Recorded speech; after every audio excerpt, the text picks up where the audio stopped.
আমরা এখন কাশ্মীরে উঠছি, পাহাড়ে আছি। প্রায় বিগত ঘন্টা 5 হয়ে গেল পাহাড়ে আছি। এখন আমাদের লাগবে ঘন্টা 4 মতো লাগবে। আমরা এখন পুরোটাই পাহাড়ের উপরে।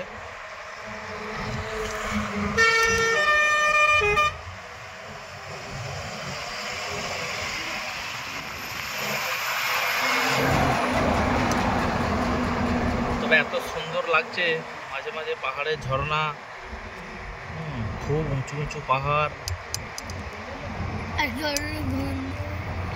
আর যখন উঁচু দিয়ে নিচুর দিকে দেখছি ভয় লেগে যাচ্ছে। আর এত সাইড দিয়ে দিয়ে যাচ্ছে, একদম বিপজ্জনকের মতো, কিন্তু ভালোও লাগছে। তার মধ্যে খুব ভালোও লাগছে একদম।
আবার পাহাড়ের মধ্যে চাষবাস হচ্ছে, চাষও হচ্ছে পাহাড়ের মধ্যে।